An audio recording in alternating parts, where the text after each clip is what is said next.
impact DRIVE driver. Hari icyo utazi, hari icyo ushaka kumenya. Ese uzi icyo ugarije isi, uzi icyo wakora ngo wirinde n'abana.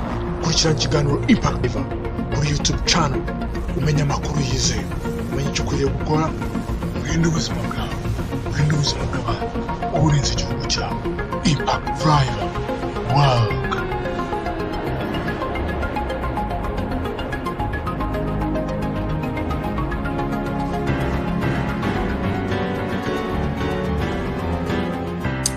twongeye kubasuhuza nanone mwe bakurikiranye The Impact Drive. Muri aka kanya rero tukaba twifuje gusangira namwe amakuru y'icyorezo kiriho kimaze gushegesha iyi si dutuye ndetse no mu Rwanda. Murabizi ko cyamaze kuhagera. Muri aka kanya rero tugiye kujya inama ndetse no kugira ngo tubereke uburyo coronavirus cyangwa COVID-19 nk'uko abahanga bayita, iki cyorezo gishobora kwandura bivuye ku muntu bigiye ku wundi mu buryo bwo gukoranaho cyangwa mu gusuhuzanya. Rero ubu buryo ndagira ngo muze kubwitegereza cyane kuko ni uburyo bwiza bushobora kugufasha mu buryo bwo kukirinda kino cyorezo. Ino video igiye gukurikiraho ntigucike, uyikurikirane neza kandi witonze.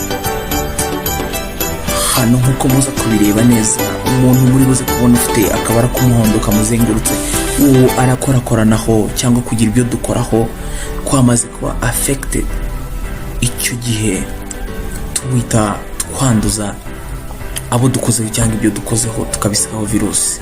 Munyarwandakazi cyangwa undi wese ushobora kumva runo rurimi twabashe gusobanura mu bino bintu ndetse ushobora no kureba video ugasobanukirwa, ndagira ngo nkubwire ko ukwiye kugira isuku y'ibiganza byawe, ukaraba intoki nk'uko bikwiye kandi kenshi gashoboka, cyangwa ukoresha sanitizer y'intoki kugira ngo ubashe kwirinda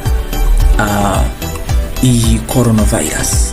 Dufatanye twese kandi turizera ko tuzayitsinda nitubasha gukurikirana amabwiriza yose nk'uko bayaduha.